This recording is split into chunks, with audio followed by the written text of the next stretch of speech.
one of the chapters you call Alien Races and Alien Faces, because there are many claims that people who've either seen or photographed an alien, but you think there are a small number that show strong evidence that this may be a real picture of a non-human intelligence, an entity from somewhere else, right? Yeah. So we're going to look at them now. So one of them is the Filiberto Capone's 1993 Close Encounters photograph. Right, and this was investigated by Tim Good in one of his books. I can't remember which one. I do mention it in my book.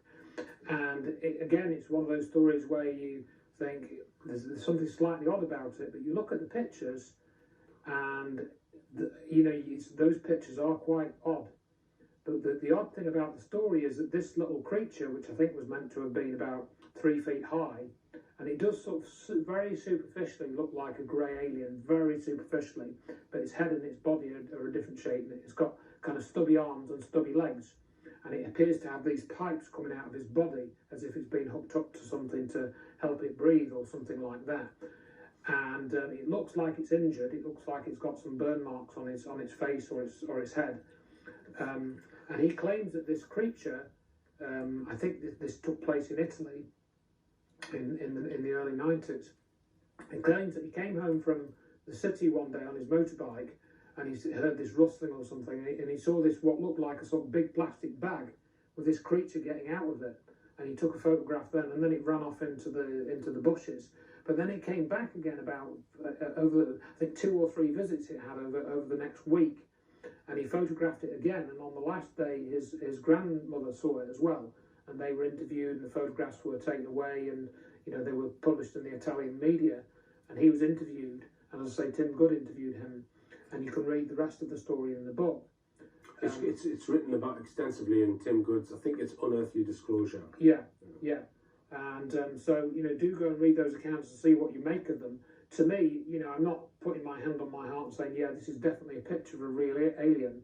What I'm saying is that the story seems to be legit. The pictures do look real, or they have a real look about them. And if he faked them, again, he didn't seem to gain anything by faking them, and I couldn't see a motive for him faking them. Could it be just a genetics experiment? It could be. It may not be an alien. It may be some type of escaped genetic experiment from some underground laboratory. I really don't know. All right, then let's consider another one, which is the Amoco alien. So this is, again, it's a story told by Bill Cooper, where around the time that the Bob Lazar story came out, and that sort of reinvigorated a lot of the interest in the UFO issue. Amoco published this article, or this advert, I should say, in Aviation Weekly. I think it was 1989 and 88, and it was this picture saying we have really advanced technology, and it's of this, you can show the picture, but it was this alien holding up its left hand and holding the right side of its left hand, and it was making a comment about how advanced technology was used by Amoco to do whatever. And Bill Cooper was intrigued by this picture, and he rang them up and said, what was this a picture of? And he got different stories from different people. One story he was told it was a clay model that was about 6 feet high, and the other story that it was about 1 foot high, and it was made out of plastic or something. So he was given different stories, and that made him suspicious. And they spoke to the photographer, and he sent them a sort of 12-inch version of the picture, which they then studied carefully, and they said they could see little hairs on the neck and on the side of the face, and there was moisture around the eyes. So he, according to what Cooper was saying. This is Aviation Week in Space Technology, November 21st, 1988. Write that down because somebody's going to ask me. November 21st, 1988. You can find it in used bookstores and libraries. Next picture.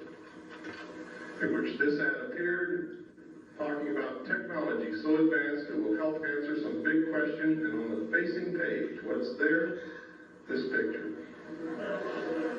On the side of the neck, there's hair growing. We did extensive analysis of this photograph. We rephotographed it, we relit it, we blew it up. We tracked down the photographer who would not tell us what it was he photographed. photographed. We asked originally to Amico for the name of the artist who drew the picture. They said, I'm sorry, we can't reveal the name of the photographer. We found the photographer. He would not tell us what he photographed, but he sent us an 8x10 copy from the original negative, and then we began to work on that as well as with the ones we had photographed out of the magazine. And this is what Amico told us. They told us several different things. First, they told us that it was a 9-foot tall bronze statue. Second, they told us it was a 12-foot tall bronze statue. And third, they told us it was a 9-inch clay statue. When we pressed for more information and became literally obnoxious on the phone, not accepting what they were telling us and wanting to see the original artwork, they refused and hung up on us.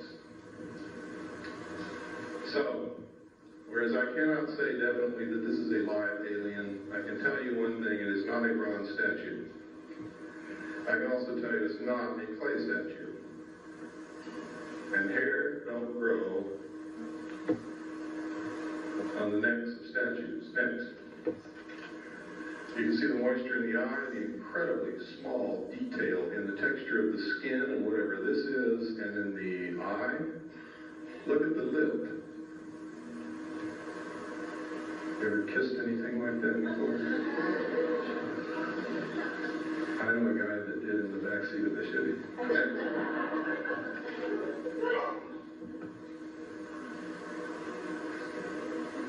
Look at the incredible detail. I have never seen an artist in my life that was capable of doing this kind of work. But I haven't seen all the artists that there are either. Next. Look at the lines on the neck. Look at the detail on the arm.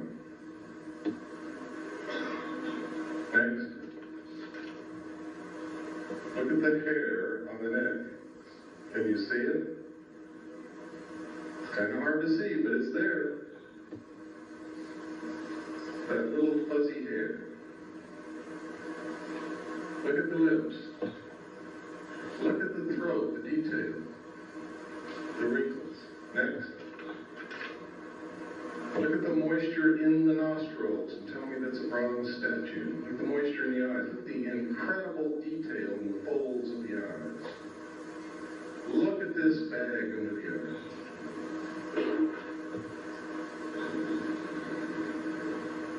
Next. I think they're trying to tell us something. Next.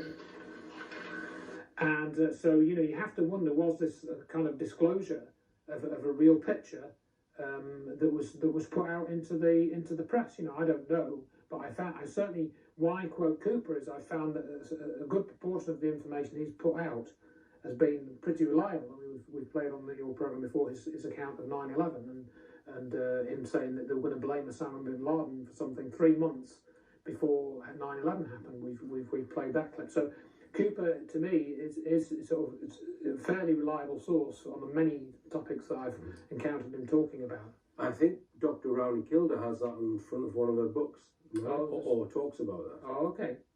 I need to check that. Okay. Can you explain, what about this individual being here? This, who am I? Who am I? I got it from That photograph, can you show any further light on that photograph? It first appeared in Aviation Week and Space Technology, is that correct? possible. I got this from a NATO officer and got permission to have it on my book, because this book is written, I wrote it for males, The other books are sort of philosophical also, but this is facts about UFOs, military facts and people's experiences. And all right, let's come on to the next one, which you may have seen this video. It's called The Alien Interview, and I would say that all attempts to debunk this video have failed. I would agree. And there's some details in your book that I didn't know about.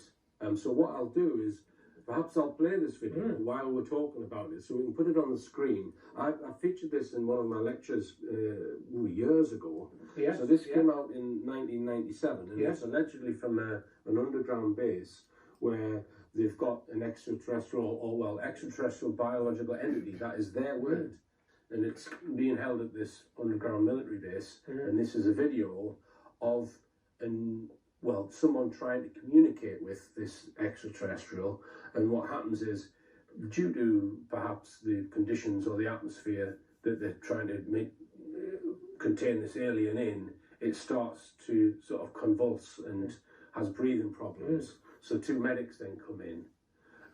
So there's no sound ever being released with this video, and there are various things that the interviewer has sat there with in the interview situation that, for example, is it a heart monitor? Yeah, there appears to be some type of what looks like a heart monitor, certainly an oscilloscope with a trace going up, appearing to indicate a heartbeat. Right. So if you could just go through some of the things that you cover in your book, Andrew, in terms of why is there strong evidence that this is a real non-human entity? Yeah, well, I think there's a few things which struck out. Which stuck out to me, which is Victor, who was the guy that brought this video out.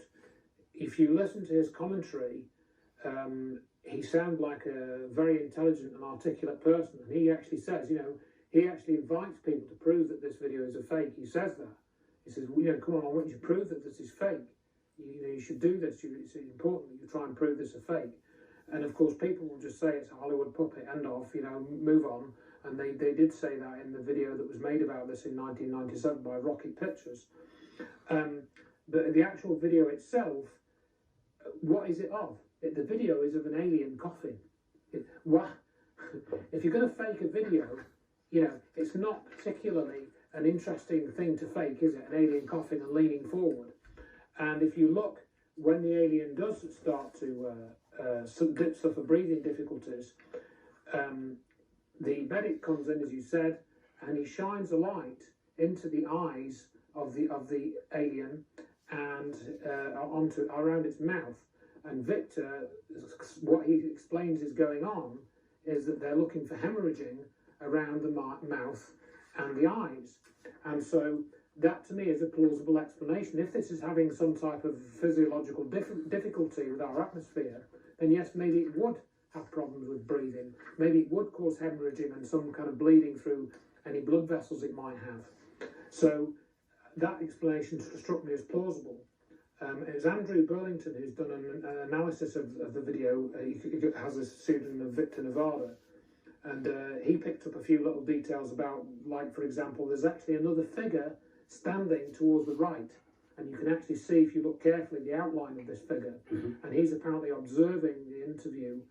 And also he points out that they're communicating telepathically, which again goes back to what Wilbert Smith said about mental phenomena in relation to the early research in the 1950s.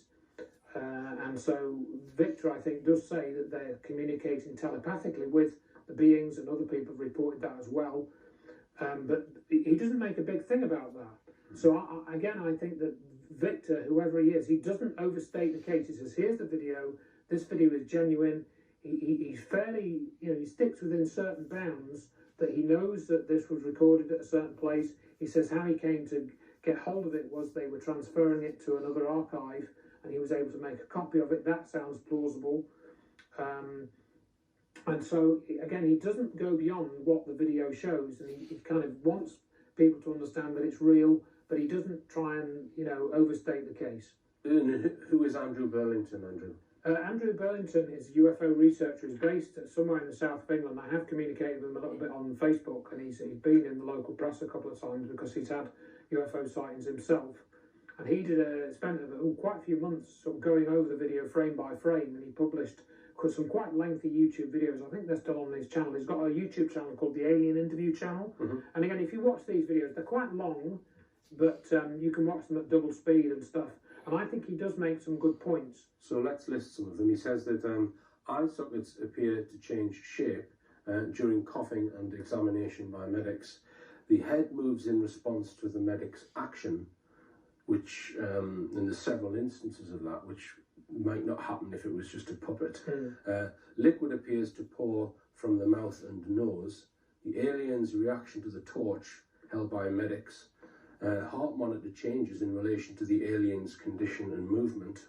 He states that in a contrast-enhanced version of the video, a military badge can be seen on the arm of the telepath.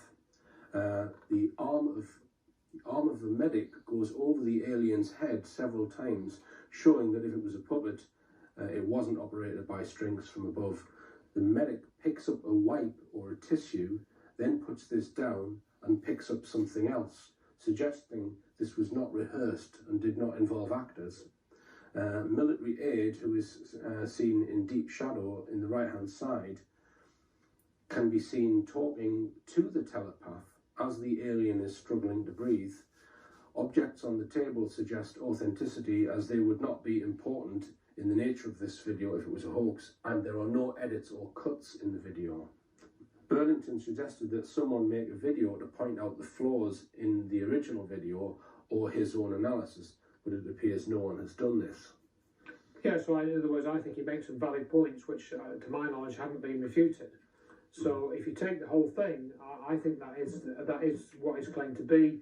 It does show evidence that they have interviewed these aliens, they have had telepathic communication with them to extract information. And other witnesses have said this as well, and I think that backs that up. So this came out in 1997. Do you know when the actual videos are supposed to have been filmed? Well, according to Victor, it was around that time. You know, he got it out fairly promptly after it was actually made.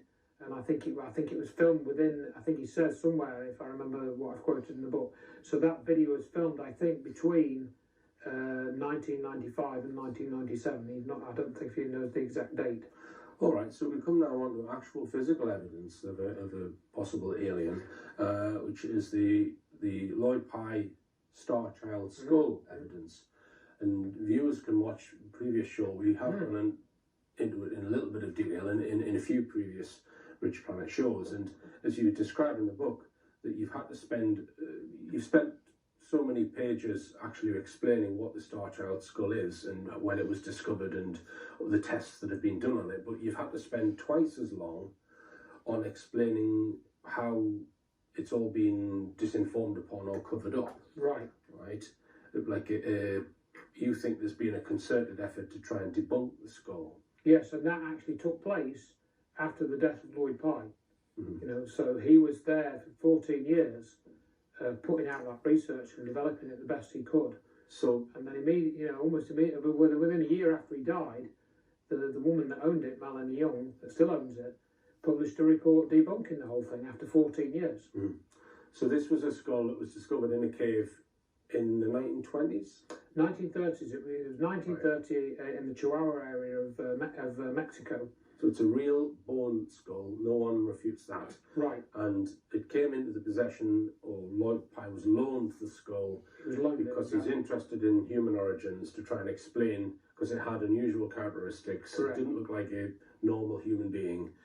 And he spent years and years researching it, trying to get money to do all different types of analysis, genetic analysis and physical analysis, examination, etc., etc. And really, you could spend quite a long time to get up to speed on the whole story. A while, yeah. I tried to summarise it in the two chapters. Yeah, absolutely. Yeah, and it all boils down to the genetic evidence, which,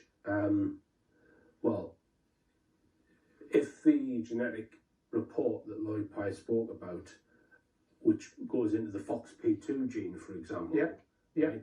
Well, that's correct. It means that you're not looking at a human being. Correct. Right. Correct.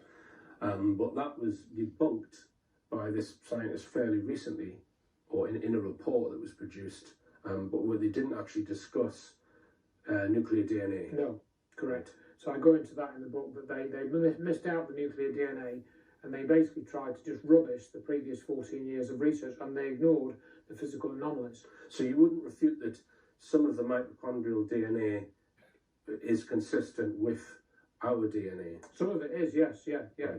Right. But overall, there are too many inconsistencies, even in the mitochondrial DNA, for it to be human. Right. According to the latest research that Lloyd posted. Yeah. There's a large section in the book about UFO disinformers. Right. And we mentioned Stephen Greer because he made a film, and in that film was a little entity that they were going to have tests done on. It turned out it was just a fetus. Right. Right. So the question that you ask in the book is, well, why didn't Stephen Greer put the Star Child skull in his film? Right. And I point out what Lloyd Pye told me, that when Stephen Greer was at a conference once, he showed him the Star Child skull, and Stephen Greer picked it up and said, "Oh, that's very interesting," and then put it down again. Mm. Yeah, you would think. And a number of people have done that. Yeah, and Stanton Friedman wouldn't even pick it up. And this is another thing that I go into in the book.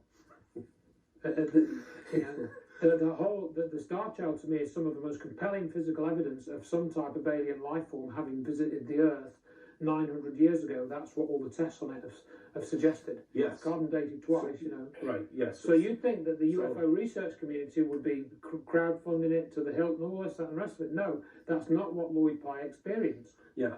So although this skull was found in a cave in 1930, the age, because it's been dated, carbon dated, it's about 900 years old. Plus or minus 40 years. Right. So 900 years ago on the Earth, there was a being which apparently, according to the geneticists, has no connection to the evolutionary line. And as we take evolution, we talked about that a little bit. But if we take this idea of evolution just for a minute, that a geneticist currently believes in, it has no connection to the evolutionary line. And he said it was a non-intersecting evolutionary line that the Star Child was. Because there is a database of all known species on Earth. Well, it's 100 different types of species, apparently, the NIH database that they've now got. It's a complete genome of animals from 100 different species.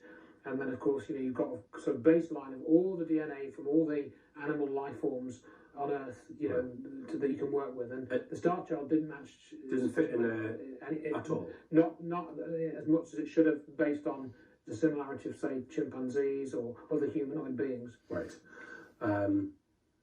Okay. And if we just go back to the point we mentioned at the beginning, which is, how do you prove that they're coming from this star system or that star system? Okay, we looked at the Sirius evidence. Again, if this skull does not fit into the any genetic lineage of Earth, then you're kind of only left with one alternative. Yeah. But you don't know where. No, you don't necessarily know where. And I do mention, for example, how the stories of Zeta Reticulum as a place where the aliens come from, and possibly the Greys. I do make comments on that, and I don't know whether that's where they come from, but that originally came out as a possible location due to Betty and Barney Hill. But I now question that a bit. In other words, where apart from the Sirius link that we've talked about, why we think that's significant, there is evidence to say, in the Dogon culture, why that's significant. But beyond that, all the other stuff, these aliens either come from Andromeda or the Pleiades. They don't come from star 61317.02, which is what I've probably given a random name, but there are stars that are named that, because there's hundreds of millions of stars that have been identified and resolved in modern telescopes, and any one of those could have, a planet orbiting it. So there's no reason that the aliens should come from the Pleiades or come from the Andromeda galaxy, which is the most distant naked eye object at 2.25 million light years. There's no reason why the aliens should come from the constellations which have popular names. That's my point, really. I mean, they might do, but they could just as easily come from somewhere which we don't have a nice, tidy name for. Right, and Sirius is one of the closest star systems. Yes, that's true. Sirius is only, I think, 6 light years away, so it's relatively close in cosmic terms, if you will. And do you know if there's any extrasolar planets there? I don't think any have been identified that I've heard. Certainly that I've heard. That's a very good question. As far as I'm aware, no extrasolar planets have been identified around Sirius. Now, again, that might be because it is a very, very bright star, and so if they've had problems resolving a whole star, in 1977, maybe now they would have problems resolving a planet. because of the brilliance of the main star. It's a very, very bright star. I don't know. So one of the sections in the book is called Limited Hangouts and Disinformation. So you're highly critical of Dr. Stephen Greer, who's been one of the leading lights in the UFO field since the 1990s. But you think that although he's on one side he's giving talks about UFO disclosure and this kind of thing, you think that he's got another foot in the intelligence community. Oh, no doubt. No doubt, you say. Yeah, So I mean, just again, tell us again, what's his real role and what. I think some of that comes out in his own book, which is Hidden Truth, Forbidden Knowledge, which was written in 2006 and is, by his own words, a semi-autobiographical book. So I suggest you read that. And one of the statements in there that he makes, kind of almost randomly, is that he went to live in Israel for 3 years, but he doesn't say why. So people can make of that what they will. He also has this other statement, which I think is worth reading out, 2006 book. I'm a big advocate of people acknowledging and being tolerant of people who are gay and lesbian, because I'm quite certain that it is a natural variant of human existence which is present at the time of birth.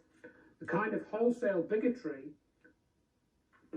that is attached to gender and sexuality will be a thing of the past. It is already, unless you are part of the immoral minority who really do believe gays, lesbians and feminists caused 9/11. That's what he says in his book. So, as I've said to other people when I've mentioned that statement, we should do a Peter Hyatt type of statement analysis on that segment from his book and see what he's really saying. Greer has also admitted in another interview that he was given protection by the CIA. And then my main beef with him against all of those things is that he will not discuss 9/11. He will not, and we've talked about this on Rich Planet before, but it's pertinent to mention it again here. He will not say, oh yes, SAIC were involved in the writing of the World Trade Center reports. He won't talk about the Star Child skull. He refused to pick it up. So he's been very selective about what evidence he talks about and the sorts of things that he's promoting in the UFO research community. Right. And this is true of many other researchers. So I think we should include the quote then, and it was in response to a question that he answered when he was asked about Dr. Judy Wood and the directed energy weapon. Can we find that question and his answer? The question was, there's compelling evidence that not just the towers, but the World Trade Center complex was destroyed by perhaps a directed energy weapon, something that was operating on a technology of molecular dissociation that seems to be very much related to what you've been talking about. So that was the question that the Greer was asked. And he says, I've looked at it, I have bigger fish to fry. 9/11 was terrible. We lost 3,000 people. It led to 2 huge wars and trillions of dollars. I will tell you this. I'm not going to get into specifics. And then he talks about this guy called Richard Foch.